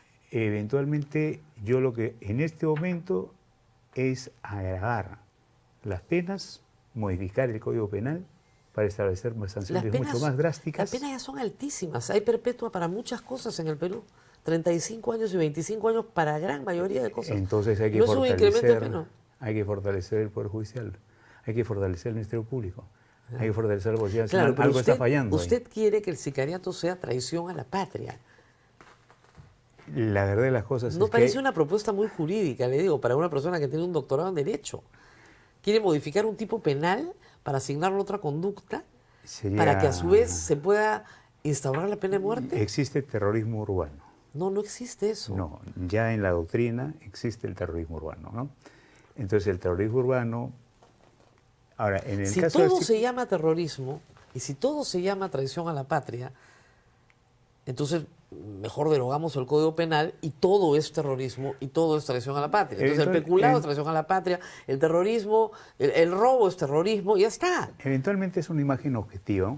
Ah, ya, ese es el No objetivo. es una imagen objetiva, ¿no es cierto?, que puede no alcanzarse, pero la propuesta se inicia con la modificación del Código Penal y con la modificación del Código de Procedimientos Penales, ¿no? Usted no El es penalista, procedimiento- No, yo soy corporativo. Sí se nota. Ah. Bueno, el Congreso, primer poder del Estado. Esa es también su teoría. ¿De dónde ha sacado eso? Yo soy magíster en Justicia Constitucional y Derechos Humanos de Bolonia, ¿no? Y este tema lo hemos discutido con Luigi Giussani, ¿no es cierto? Y también con otros docentes ya en Europa. Seguramente, hasta con el Y Papa, pero... ellos y el grupo llegó a la conclusión de que quien controlaba el poder tenía que ser el Parlamento. ¿Por qué? Porque quien maneja, ¿no es cierto?, las arcas del Estado, quien maneja todo es el Ejecutivo, necesita ese control político. Esa es una hipótesis académica que usted Así puede es, barajar, académica. pero no Ujú. es el primer poder del Estado, pues en el Perú. ¿En qué parte de la Constitución dice eso? Tampoco dice que el presidente de la República sea el primer poder del Estado, a pesar de que es un sistema presidencialista. No y hay que... primer poder del Estado, porque son un sistema de pesos y contrapesos. Claro, Es derecho constitucional 1. así es. Así No es. hay ningún primer poder del Estado. Ninguno. Bueno. Ninguno prevalece. Es un Sí. sistema de contrapeso. Claro, es que en Rosa María el derecho realmente es opinable. O sea, no hay verdades absolutas. No hay verdades absolutas. Por supuesto que todo se puede Entonces, yo no opinar, puedo pero decir- hay determinadas verdades monumentales, ¿no? Yo no puedo decir que Luigi Giussani, ¿no es sé. cierto? Yo no puedo decir que los grandes monstruos de lo que significa el Claro, Tribunal Europeo de podemos Derechos hacer- Humanos, mire. sus ideas sean... Señor Cuba, Nefastas. podemos hacer name dropping toda la mañana, usted y yo. Yo también he hablado con mucha gente en mi vida. Claro. Pero ese no es el tema. El tema es que el Congreso, usted quiere postular un Senado y usted cree fehacientemente que el Congreso es el primer poder del Estado. Yo pienso que el Congreso debe controlar al Ejecutivo y evitar de que pueda cometer algunos errores.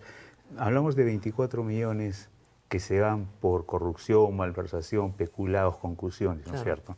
Hablamos de 11 millones que se van en los gobiernos regionales. Hablamos de que el Congreso costaba al principio del locales. gobierno de Castillo, al final del de Vizcarra, 600 millones de soles y ahora cuesta 1.600. Y yo estoy en contra de eso. ¿Por qué? Porque uno va a servir. Yo para poder postular tengo una trayectoria de vida.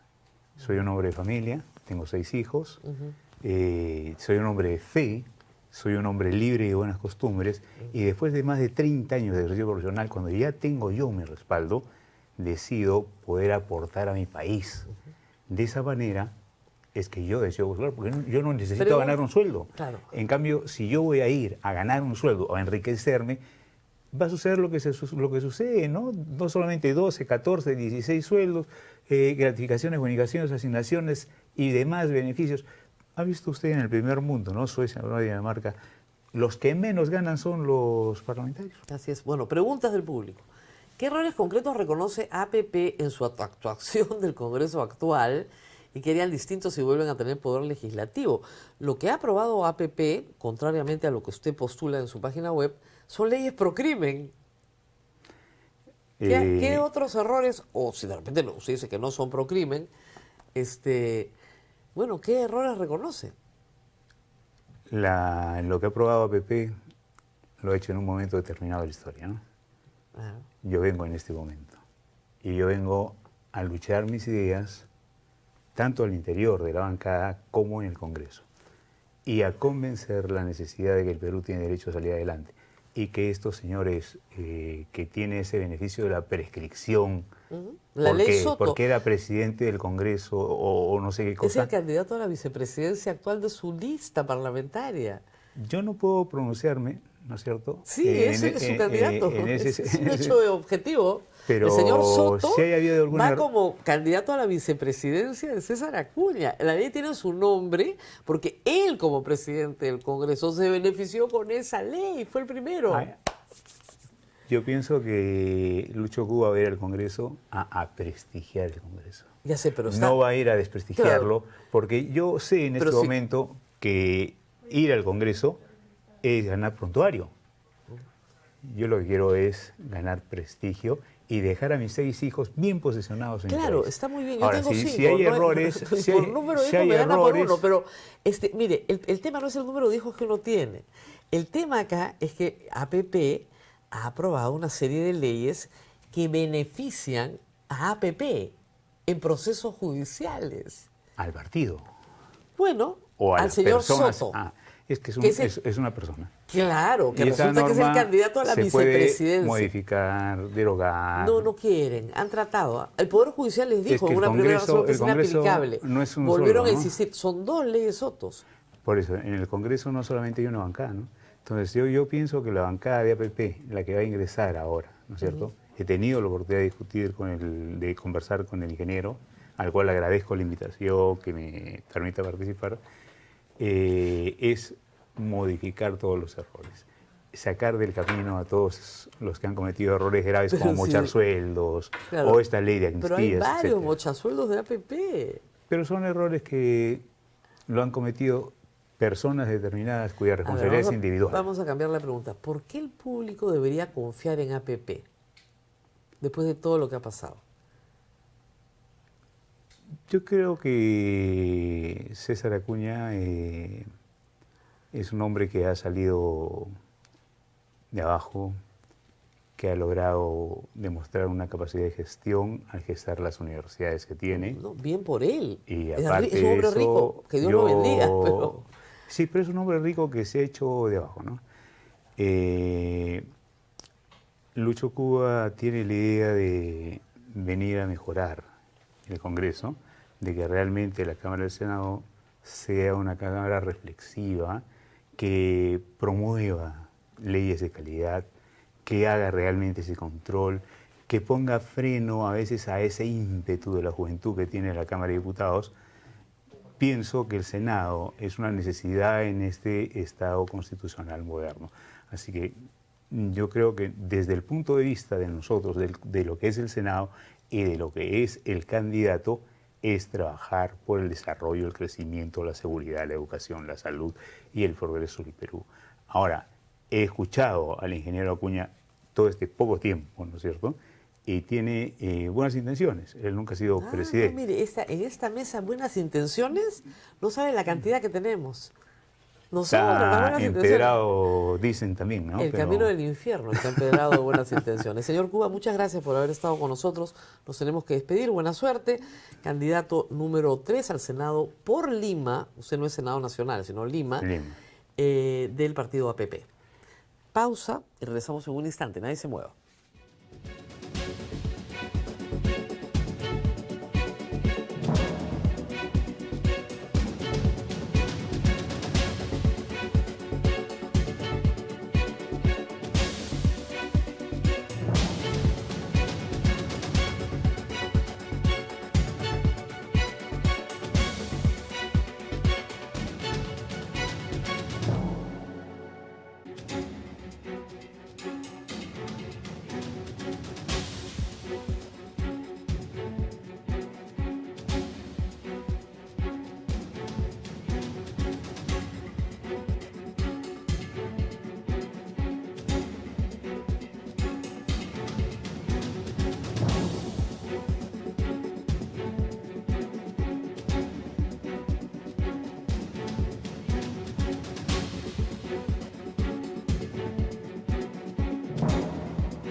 Bien, estamos con otra candidata también al Senado. Se trata de la abogada y escritora Zuli Pinchi. Ella es candidata por Perú Moderno con el número 6, como les queda a todos perfectamente claro.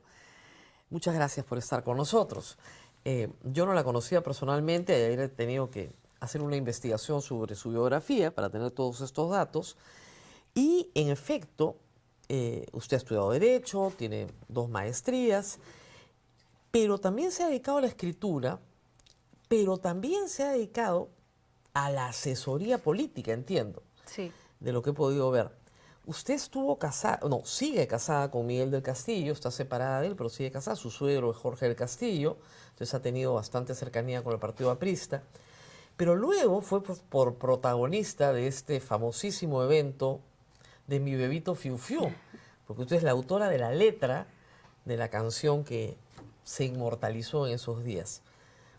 ¿Por qué decide entrar en esta oportunidad nuevamente, pues usted fue candidata el 2021 también, a la política? Rosa María, buenos días. Buenos días a todos tus seguidores, a toda tu audiencia. Te agradezco por la invitación y te felicito por tu programa. Veo que te va muy bien, así que enhorabuena.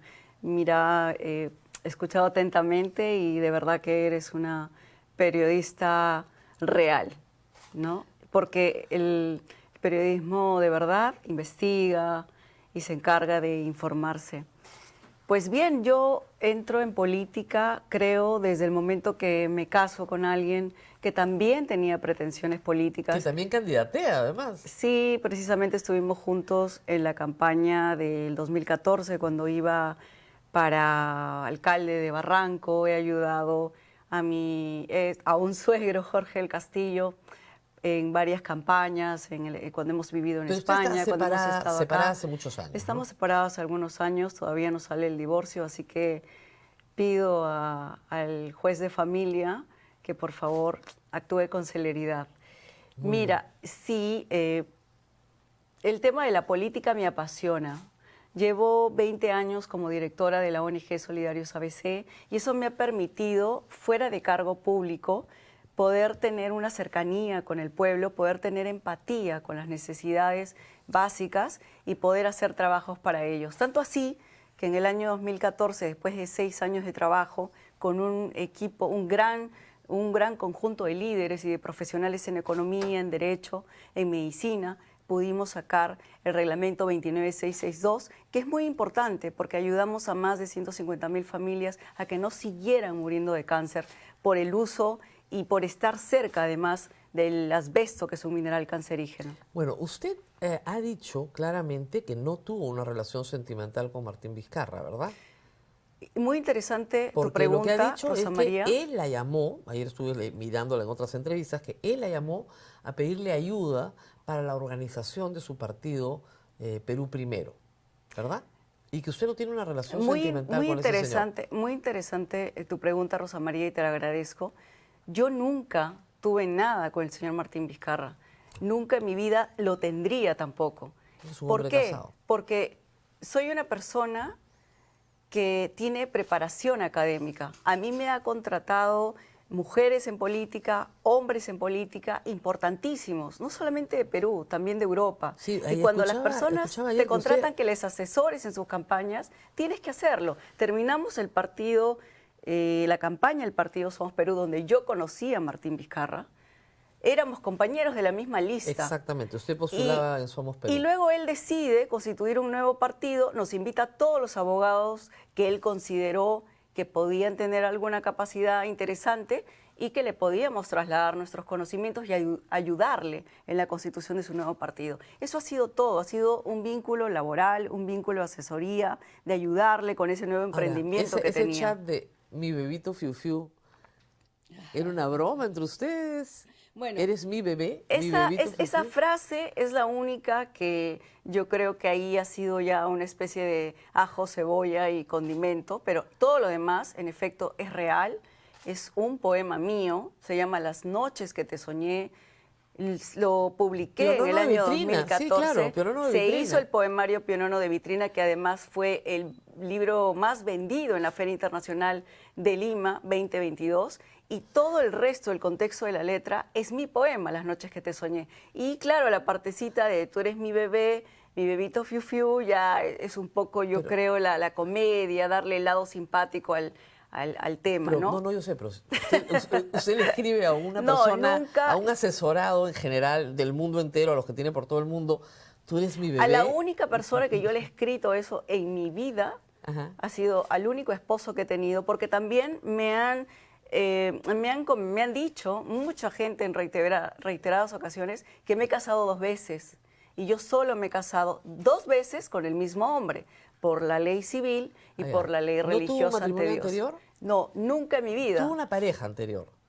Un enamorado, Ya. como todas las mujeres los podemos tener, Ah, claro, un pero enamorado. solo he tenido un esposo en mi vida, Pero que no tuvo una relación- tampoco tengo hijos, ni con el señor anterior, ni con mi aún esposo. Ni con Nunca he nadie. tenido hijos, me da pena, es un proyecto de vida que tengo, que me gustaría adoptar de repente en algún momento, porque quizá ya no tengo edad fértil, Ahora, pero ¿usted sí quisiera tener un no hijo, cree que ha pero explotado- nunca me he casado con Claro. nadie más que no haya sido el señor Miguel del Claro, Castillo. pero tuvo una larga convivencia con un hombre anterior al señor del Castillo. Nunca en mi vida. Yo Nunca. salí de mi casa bastante mayor, además, Ya. a vivir con mi esposo. Muy Y bien. luego volví otra vez a mi casa con mis padres. Ya, Hoy ¿dónde en vive? día vivo con ellos, cuando estoy en España vivo con ellos, nunca Ya. más viví con nadie. No he tenido la oportunidad de poder decir con orgullo, tengo un nuevo novio, Pero no tenía- me voy a casar de nuevo. ¿Usted no tuvo un caso de violencia contra la Sí, mujer? claro. En el año 2004 Claro. denuncié por primera vez y en el año 2009 la justicia me da la razón. Exacto. 5 años de lucha. ¿Y esa persona?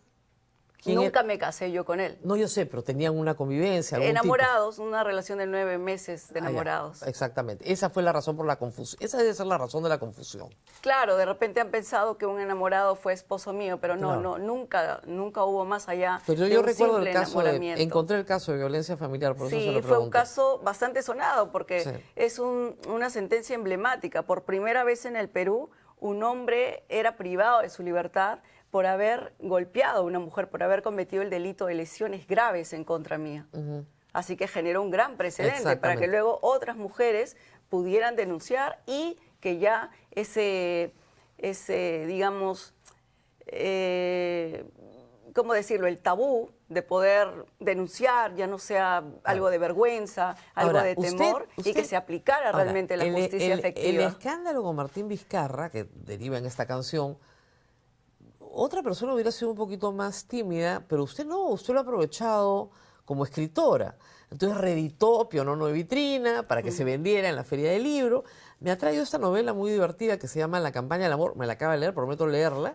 Y Es muy buena, ha sido premiada el en personaje, digamos, se llama Maddox Vázquez. Uno de En- los personajes. Claro, pero el central, pues. El la traición antagónico. de Maddox Vázquez, MB. ¿No juega usted un poquito con esta historia, Martín Vizcarra? Digamos, peligrosamente. Usted dice, no tengo nada con este señor, pero lo utiliza. Y luego tiene el libro Un presidente enamorado. Bueno, yo soy política, ¿no?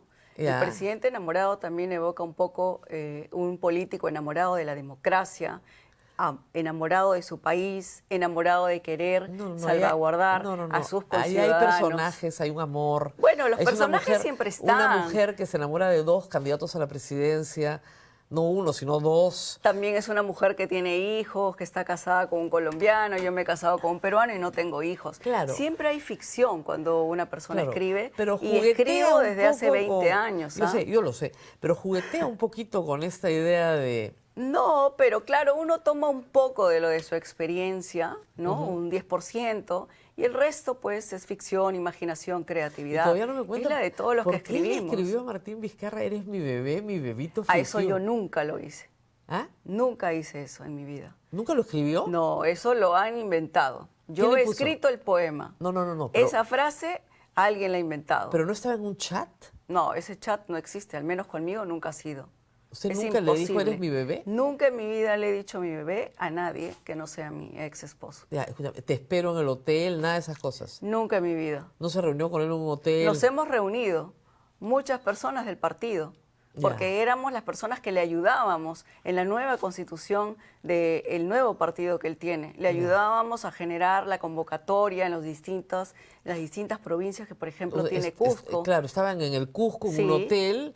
y Claro, él- pero y- yo no llegué al hotel. Yo no dormí en el hotel, yo dormí en otro lugar. Bueno, puede dormir en otro No, lugar, pero... claro, como muchos que decidieron, bueno, nosotros podemos ir al hotel tal, o podemos ir no sé, Claro. a la No casa de tuvo un nunca tío, a la casa relación de un con este amigo. señor. No, nunca en mi vida he Nunca. tenido ninguna relación. Nunca, jamás, y nunca la tendría. Nunca la tendría. Nunca, Muy- no, eso sí que nunca la tendría porque... Ahora, ¿por qué? Claro. No tengo ese gusto, esa atracción. Pueden haber muchas mujeres que gusten del señor Vizcarra, pero yo no. Muy bien. Y nunca voy a No- tener absolutamente no era nada de su con él. gusto. Y nunca lo tendré y nunca lo tuve tampoco. Ahora, Perú Moderno. ¿Por qué Perú Moderno? Usted estuvo antes en Somos Perú, ha dicho que tiene amigos en todos los partidos, bueno, su marido está en Primero la Gente. ¿Por qué escogió de todos? Si además ya tenía una experiencia en Somos Perú, tenía una experiencia en Perú Primero, usted ayudó a constituir el partido. ¿Por qué termina en Perú Moderno? Interesante, nuevamente tu pregunta. Sé perfectamente lo que significa el delito de nepotismo. Nunca le pedí a mi suegro, en más de 10 años de relación con mi ex esposo, que me dé un trabajo en un un trabajo no, ministerio, porque es un cargo de elección que popular. me dé algún número en las listas. Tantas elecciones hemos pasado juntos y nunca lo he pedido.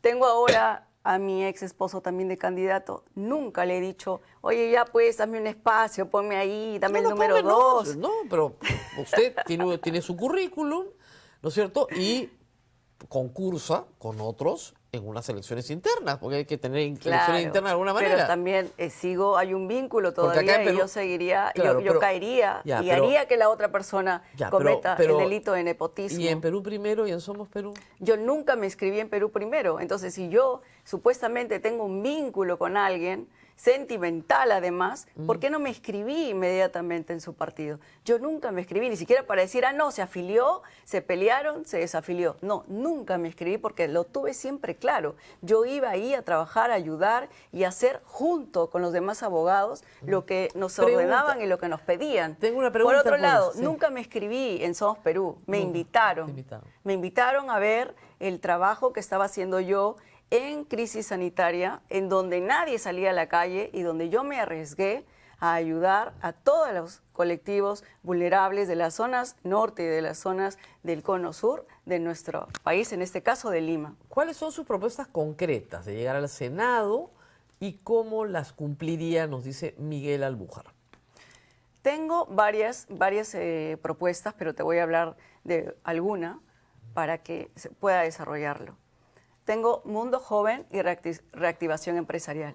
En la reactivación empresarial, que también yo he sido víctima, no sé tú, Rosa María, pero la mayoría de emprendedores, que además es el lema del partido, el Partido de los Emprendedores, microempresarios, empresarios medianos y también los grandes, se han visto obligados a cerrar sus negocios porque han quebrado, porque la situación económica estaba tan endémica que era el único camino a seguir. Otros, los más pequeños, también. Y también tenemos ahora un nuevo fenómeno que ha salido, que son las personas que reciben coacciones para pagar cupos, ¿no? Y que también tienen que cerrar el negocio. Ya, muy bien. ¿El Porque Senado qué llegan a puede la hacer quiebra. para eso? El Senado, en este caso, Zulipinchi, propone reactivar las empresas que se han tenido que cerrar por dos motivos. Por bancarrota, pero por una bancarrota que deviene de una economía estancada en la crisis sanitaria, porque no todos los negocios podían funcionar, y además de ello, de los empresarios que de repente sufren abusos de la SUNAT. La SUNAT te persigue, y si no... La SUNAT recauda. Sí, pero también te persigue. Si no recaudas... También te persigue. Es importante eso bueno, también te diferenciar. tiene que perseguir. Claro. Usted es abogada. Claro, te tiene que que perseguir. cobrar. Pero a veces hay un abuso y eso hay que arreglarlo. Otra situación importante es que cuando hay reactivación, por ejemplo, en el sector empresarial, en los empresarios medianos, en los empresarios grandes, ¿qué va a pasar con el resto de los ciudadanos? Van a poder obtener trabajo. No, yo sé, y si pero tenemos digamos, trabajo, pero esas tareas vamos no a son- mejorar nuestra Claro, calidad pero de vida. esas tareas ¿no le parece que son del Ejecutivo? Claro, pero si el Ejecutivo no hace nada, Rosa María, y el Congreso se enfoca en cosas que no son relevantes, No, yo sé, pero el nosotros Senado- como senadores también vamos a tener la misión de ver, porque somos como una entidad como los supremos, como los jueces supremos, que vamos a ver qué proponen los de la Cámara Baja. Bueno, vamos a revisar, está bien, no está bien, No, este esa no es- tema esa lo no es la vamos a tarea. aprobar. Lo que ha dicho la modificación, ustedes que pueden modificar todo lo que les manden. Entonces no importa lo que les manden. Está bien, pero por lo No, menos está bien, tenemos está una pésimo, pero en fin, facultad. ya. Pero si ahorita vivimos en un caos y nadie Fíjense, regula, pero nadie la fiscaliza. reactivación económica no la hace un Senado. No, claro que no lo hace el Senado, pero es una propuesta importante dentro de su nuestro partido. Ya, Es una propuesta pero importante. la pregunta era qué va a hacer como senadora. Bueno, como senadora yo pienso, lo primero es ayudar en todas las leyes que sean urgentes, que sean importantes, que tengan un orden de prelación donde yo pueda decir, bueno, o podamos en conjunto decir, esto es una emergencia para nuestro país o no, esto sí, esto no. ¿Las leyes que pro no, crimen, las de la que no, Unalía? por supuesto, ¿perdón? ¿Las leyes pro crimen existen o no existen? A ver, las leyes pro crimen como que procrimen. O sea, la ley que... En contra del crimen No, estoy no, yo. no. Las leyes que ha aprobado el Congreso en los últimos 3 años, Yo muchas estoy de ellas en contra, están... totalmente en contra. Yo no sé tú, pero yo no la estoy a prescripción favor. adelantada, la extinción de dominio mediatizada, Mira, yo la eliminación de soy la colaboración eficaz. Yo soy abogada. Claro. Y lo que yo voy a querer siempre es justicia y que hayan medidas Claro, de sanción pero no drásticas. Claro, pero no conoce estas normas. No, las conozco, Ah, ya. pero si si hay una norma que va en contra de la sociedad, en contra del bienestar general, en contra de la seguridad ciudadana, yo no puedo estar a favor. Ya sé, pero eso es un condicional. Si hay, ¿usted las conoce? Pero las conozco, es como Ya. la ley de que una persona interrumpa su embarazo. Existe, la conozco, está. ¿Estoy de acuerdo o no? Personalmente yo no estoy de acuerdo. Y yo no haría ¿Cuál es la ley de que una persona personalmente- interrumpa su embarazo en el Perú? No. Es que ahora, hoy ¿Esa en ley día... existe en el Perú? Hoy en día... ¿Qué número es Hoy esa? en día, no, es que hoy en día quiere mucha gente de sectores extremos Ajá. proponer ciertas cosas que yo pienso que no son No, yo sé, importantes. pero no hay ninguna y ley no de son interrupción del embarazo en el urgentes. Perú. No, claro que no, es un derecho que tenemos. Es Ya. un derecho que tenemos las mujeres. ¿A interrumpirlo o no a interrumpirlo? No, a interrumpirlo, por ejemplo. No, Por es- ejemplo, no es un si derecho. alguien sufre una violación sexual, ¿qué haría usted? No, yo sé, pero no estoy entendiendo nada. ¿Dónde está esa ley en el Perú? No le estoy hablando de leyes, le estoy hablando Yo sí. de todos los proyectos que tiene mucha gente. No, mucha gente, pero no hay ningún proyecto de pero ley aprobado, ninguna ley yo aprobada. estoy en contra del aborto. Ya, ok. Usted Estoy está en contra del del aborto, yo soy pro familia. Ya, Yo ok. no tuve hijos. Ya, pero está a favor de que no las personas. Usted hace un momento me dijo que las mujeres tenían derecho a interrumpir su embarazo y ahora me dice que está en contra del aborto. Yo estoy en contra del aborto. Ya, y las Yo mu- no abortaría. Ya, pero las mujeres tienen derecho a interrumpir su embarazo. Pero una mujer con su cuerpo puede hacer lo que le parezca. Uy, estamos muy confundidas ya. No estamos confundidas. Ya. Personalmente le estoy diciendo que yo no Ok. abortaría, porque Ya, yo pero nunca las mujeres he podido en gen- tener hijos. Claro, pero las imagínese. mujeres en general sí pueden hacerlo. Pero claro, uno con su cuerpo es libre. No en el Perú, ¿ah? Claro, pero en ese sentido hablo de mí. Usted me Ya. pregunta, No, yo no pregunté ¿usted eso. está a favor del aborto o no? Bueno, yo le digo, Ya. yo no estoy a favor del aborto. Pero, Soy pro pero- familia. Claro, pero considera que las mujeres pueden abortar. Pero si viene una mujer y dice, perdóneme, a mí alguien ha abusado de mí sexualmente, Ya. ¿quién soy yo y quién es el Estado para decirle, oye, tú no abortes o no hagas esto Ya. o no hagas lo otro? Es un poco confuso, pero creo que ya lo entendimos. Cada uno decide. Muy bien. Cada Usted está uno en contra decide. del aborto, pero a favor de que las Yo, mujeres a aborten. título personal, Ya. daría la vida porque se ocurriera un milagro y yo saliera embarazada. Claro. A la edad que tengo, pues no sé, va a estar difícil, creo, pero de repente hacer un tratamiento o adopto. O sea, yo nunca lo haría. Muy bien. Pero si hay Muchas otra persona gracias. que lo quiere hacer, pues Nos bien. tenemos que ir. Perfecto. Gracias, mucha Gracias. suerte. Pausa y rezamos con un candidato final. Se trata del señor José Ugaz La Rosa, candidato a senador de Primero la Gente. Pausa y volvemos.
Muy bien, y vamos con nuestro siguiente invitado, es el señor José Ugaz José Ugaz La Rosa, no José Ugaz Sánchez Moreno, que es la confusión que mucha gente tiene, que es en este momento candidato con el número 23 al Senado por Primero la Gente. Gracias por estar con nosotros. Muchas gracias, Rosa María. Encantado de estar en tu programa. Bueno, usted es, como se dice vulgarmente, marquetero. Es un experto en marketing, en publicidad, pero ha dedicado mucho de su tiempo y de su vida a la comunicación corporativa y a la comunicación también en el sector público. Ha trabajado muchísimos años en la ONP.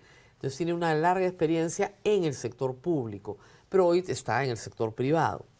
Y ha escrito bastante sobre el tema de pensiones. Además, he estado leyendo ayer sus ideas sobre esta materia.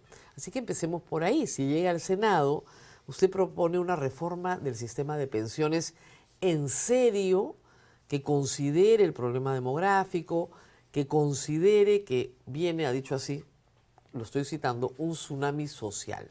Una población muy envejecida con muy poco joven sosteniéndola. ¿Qué propone en materia de legislación para pensiones si llega al Senado? Sí, efectivamente. Es un tema que me quita el sueño. Yo entré a trabajar a la ONP en el año 2002. El año pasado se cumplieron justamente 23 años. Y creo que es una señal muy buena. La verdad es que llegar al Senado con este número... Ya no está en la ONP. No, yo salí de la ONP en el año 2012 Ya. Y regresé al sector privado, ¿no? Pero siempre con esa cosa en la cabeza, y he escrito artículos, he escrito ensayos respecto al tema de las pensiones, y veo que pasan todas las décadas, ya ni siquiera años, décadas, y una reforma en serio no se toma en cuenta. O sea, ya le tocó jubilarse y no hay reforma. Exactamente, yo entré a la ONP en el año, cuando tenía 41 años, ahora soy un adulto mayor de 66 años, o sea, ahora soy el público de la ONP. El objetivo, claro. Imagínense, ¿no? Entonces he vivido, si hablamos de una frase así impactante, puedo decir que he visto el futuro.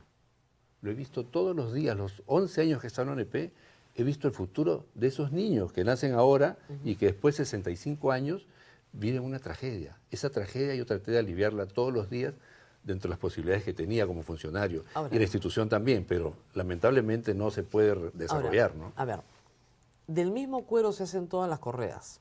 Dice cuero es la espalda del contribuyente. Si se le pone más plata a las pensiones, se le quita plata a la salud, a la educación. Es decir, si tú subsidias al adulto mayor, le quitas al niño, porque es el mismo cuero, es el mismo presupuesto. ¿Por qué tendríamos que priorizar al adulto mayor sobre la infancia? Lo que no hay que hacer es separarlos. Yo justamente, como hombre de marketing, me di cuenta rápidamente el problema que tenía la ONP. Son estancos. Es decir, la vida de una persona... Yo era un joven muchachón de 41 años cuando entré a la ONP y ahora soy un adulto mayor de 66 años, pero fui un niño también.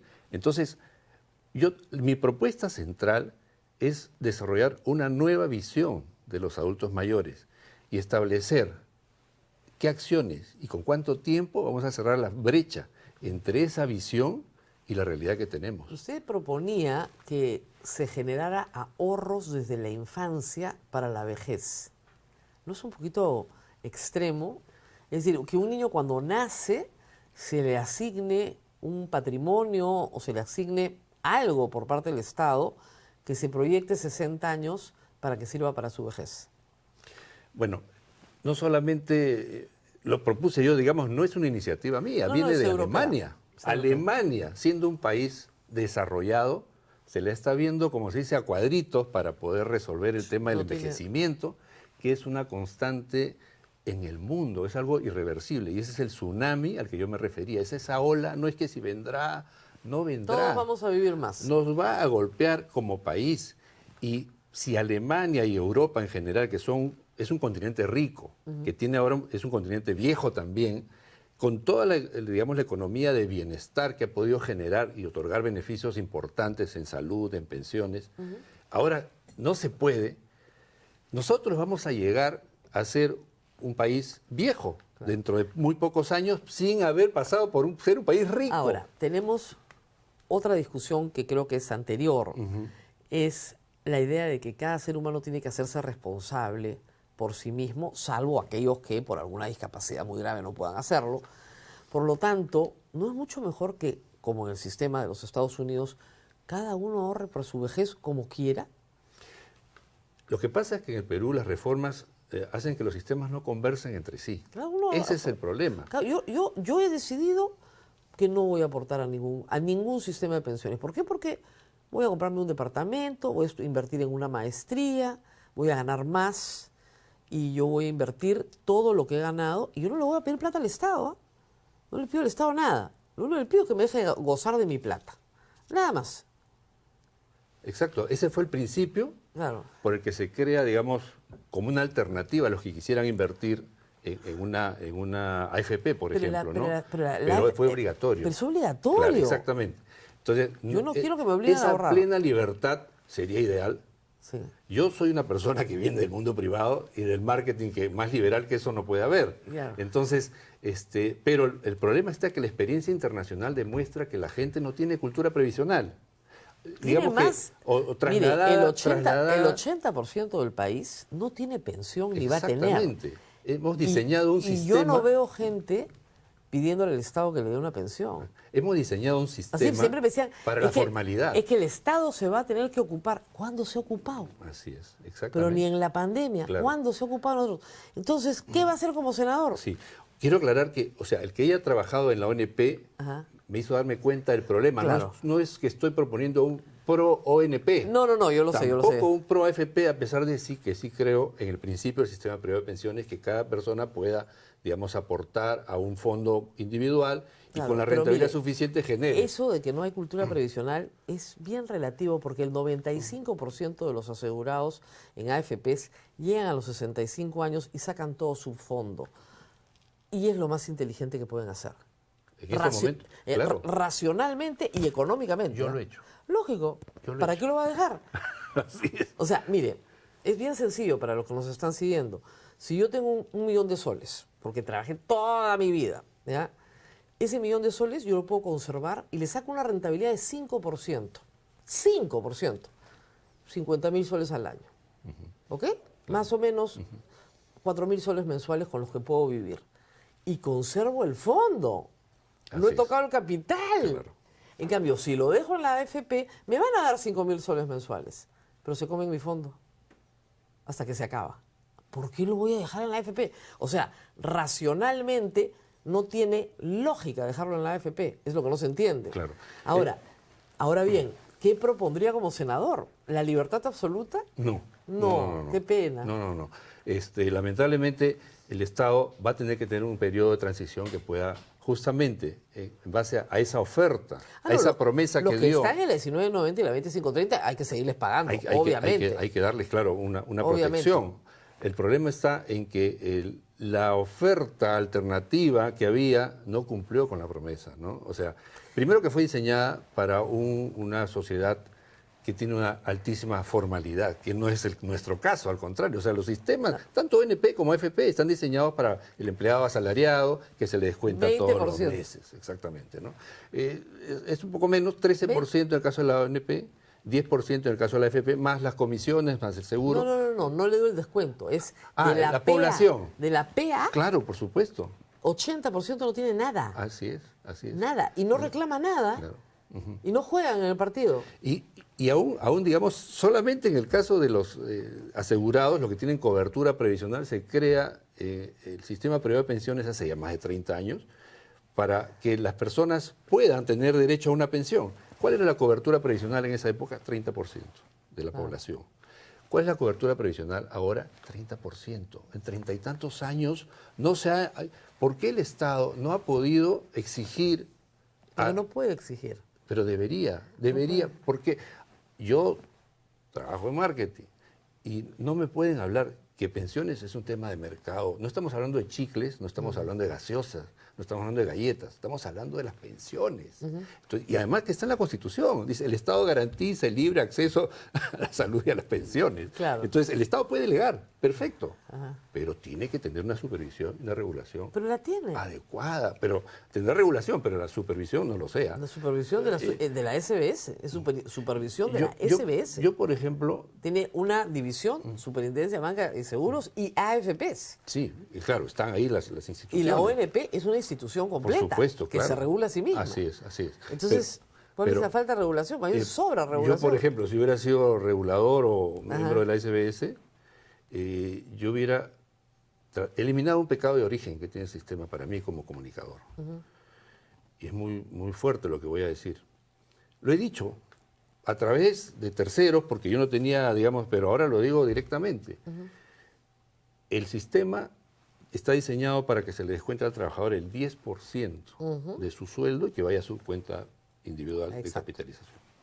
Bueno, y la comisión de la AFP en ese momento era del 2% Así es. del sueldo. Así es. La pregunta es, ¿por qué del sueldo? Claro, ¿y por qué Son no? administradoras de mi fondo de pensión y no de mi Claro, sueldo. claro. Si tú ganas 1.000 soles y te descuentan 100 soles, que es el 10%, y te descuentan 20 soles, que es el 2% de 1.000, ¿cuánto es 20 de 100? Claro, te están sacando más. Pero el punto al final... Es transparencia. mire, Si quieres, usted sí. puede regular las comisiones, puede subirlas o bajarlas. La discusión más de fondo es si estamos obligados a ahorrar. No deberíamos. No Pero la deberíamos. Constitución dice que sí, Claro. pues. Entonces hay que derogar la Constitución. Entonces, mecanismos como, por ejemplo, los que ha dado Alemania, que no nos obligan a hacer algo distinto, sino es nuestro consumo, por ejemplo, ¿no? Ya está lo de la pensión por consumo. Esta norma es marginal en cuanto a la recaudación, pero pudiera ser bien enfocada, diferenciadora en cuanto a la formalización de las compras Es y que de ventas, nuevo por viene ejemplo. el problema Sí. que le planteé al Sí, inicio. sí, sí. Del mismo cuero se hacen todas las correas. Sí, por supuesto. Y por ejemplo, hablando de eso, podríamos, yo he sacado la cuenta, en los últimos años, ¿cuánto se le ha otorgado a Petroperú, por ejemplo? Ah, no. Entonces, yo digo, en Con vez de eso hacer eso, duplicaba las o sea, pensiones de todo el Perú. rompe con todo el principio de subsidiariedad en todos los aspectos, o en la mayoría de ellos. Entonces, si esta empresa elefantiásica, que genera grandes pérdidas, ya no está en el escenario, todo eso podría utilizarse para compensar la diferencia que pone el Tesoro Público, para completar la planilla de pensiones, o para hacer un fondo que pueda rentabilizar y pueda, en fin, mejorar. hay muchas cosas. La pensión de la 19.990 en este momento es 600 soles. Imagínese, y no subió mucho, yo Y salió las hace 2 más años, altas no Sí. pasan de 1.000 soles. era 415, 857 cuando yo estaba. 852. Ahorita está Ahora es 500, 600 y 900. Imagínese. O sea, Entonces, nada. claro, no, es doloroso. Ese futuro doloroso es el que Claro. yo quiero evitar. Y hay muchas maneras Con dos para hacerlo. profesionales de la 19.990 en casa, jubilados, tienes 1.200 soles.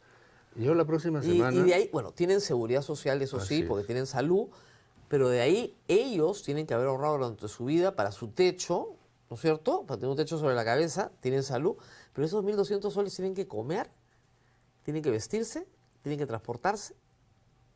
2 personas mayores. Es dolorosísimo. Y estamos hablando de las personas que podrían, entre comillas, determinarse que son privilegiadas Son porque formales, tienen una pensión. porque tienen. Sí, y Pero los que no tienen. Claro, pero el que no tiene... Pensión 65 es... Pero eso es un régimen para indigencia, Exacto. ¿ok? Pero el que no tiene, y también el que tiene la de 1.200 soles, ¿qué hizo? Ahorró toda su vida, pues. Ahorró en la casa, ahorró en la educación de sus hijos. Exacto. Pero hay un tema ahí con la población y el envejecimiento que también es preocupante, porque efectivamente la gente no puede tener cultura previsional en términos financieros, pero sí sabe, intuye y construye su casa, tiene ahí inmuebles, tiene capital o un negocio, y después tiene el soporte de los hijos. Pero eso también está cambiando. O sea, Pero los esperemos hogares que no. ahora cada vez tienen menos hijos. Eso es verdad. Preguntas del público. ¿Sigue creyendo que el sistema puede corregirse desde dentro o ya estamos ante un modelo agotado? Al decir desde dentro, ¿te refieres a los propios actores? No, yo creo ONP, AFP, Pensión 65. la caja de pensiones militar La policial caja- también es eso- otro tema. Es otro tema, ¿no? Ahí sí el Estado Claro. le paga a un general 11.000 soles. Pues. Claro. Pero, por ejemplo, hubo el cierre de la 2530. Yo estaba cuando se cerró la 2530. En buena hora. Absolutamente injusto. Yo, digamos, desde el punto de vista de la comunicación, traté con tus colegas de explicar Y se que era explicó una muy bien. medida buena, Muy buena. ¿no? Y razonable, y ha permitido ahorrar al Estado muchísimos miles de millones de Pero dólares. más que ahorrar, Es- que en fin, uno podría decir, bueno, no, que el Estado no ahorre, es evitar una situación tan injusta. Exactamente. O sea, un gerente general, no sé, de Petroperú, te jubilabas como gerente general de Petroperú, te tenían que pagar el sueldo del actual gerente de Petroperú. que podía ser 40.000 soles. Ese es lo que llama el efecto espejo, le llamaban. Exactamente. Exacto, sí, sí. Entonces, ¿qué se hizo? Se le puso un tope. Por supuesto. No es que ganen poco, ¿ah? No es que ganen 600 soles. Las hijas, mientras estuvieran solteras, podían seguir recibiendo una pensión completa, y yo conozco casos. De que no se casaban. De que no se casaban, tenían maridos, tenían nietos, y adoptaban a sus nietas como hijas para que una nueva generación siguiera cobrando eso. Sí, Pues es sí, un yo lo he visto escándalo, es un escándalo, Un ¿no? escándalo. Bueno, Entonces, sí, eso se acabó sí. y se ahorró, efectivamente. Sí. Pero hay que mirar, digamos, hacia el futuro, Así es. un mejor sistema y todavía no hemos llegado a la conclusión de cuál es. Claro. Lo primero es, yo añadiría, y pienso llevar esa perspectiva al Congreso, ¿no? Al Senado específicamente. Primero, de recuperar una función que se ha perdido en la práctica estos 30 años, con un Congreso unicameral, que debería ser obvio, pero la práctica nos demuestra que se ha mentido. Es la función ¿De qué? de reflexión. ¡Ah! No. Eso hay que llevarlo, y tengo cambios paradigmáticos para eso. Por ejemplo, ¿no? Ya no, tampoco quiero que desde la perspectiva del senador que lo sabe todo, no, llevemos a los que saben. Y en el Congreso no solamente deben hablar los senadores o los diputados, que hablen los que saben, que nos demuestren, que hable la gente también. Yo pienso llevar a la gente, o ir, que vayan al Congreso, o yo voy donde están ellos. Pienso que hay que cerrar el círculo entre lo que, digamos, es acercar el Estado al ciudadano. Quiero que el ciudadano se acerque al Estado. Yo soy un ciudadano que se ha pasado décadas con ideas y recién, a partir del año pasado, estoy en un partido que me ha acogido, ha revisado mis ideas y las ha puesto algunas de ellas en el plan de gobierno. Eso me parece espectacular. Entonces, lo mismo que ha pasado conmigo, quiero que pase con mis compatriotas. Bien. Quiero escucharlos. Nos tenemos que ir porque el tiempo acá, como usted sabe, se nos acaba rápido. Ha sido José Ugas La Rosa, candidato con el número 23 al Senado Nacional de Primero la Gente. Acá acaba el programa, ha sido un programa largo, entretenido. Por favor, compártanlo. Lo más importante es que ustedes compartan el programa para que más gente conozca a los candidatos, porque si no conocen a los candidatos, no van a poder votar por ellos o descartarlos, tienen que conocer a los partidos, etc. Lo segundo es que se suscriban a todas las redes de la República para que el contenido les llegue de manera inmediata, apenas lo ponemos. Y lo tercero, por favor, me regalan un like si han llegado hasta acá. Créanme que cuesta bastante trabajo traer a todos estos invitados, investigar todo lo que ellos escriben, opinan, sus biografías, para que ustedes los conozcan de la mejor manera posible. Así que dennos un like y nos vemos nuevamente el día de mañana. Hasta pronto.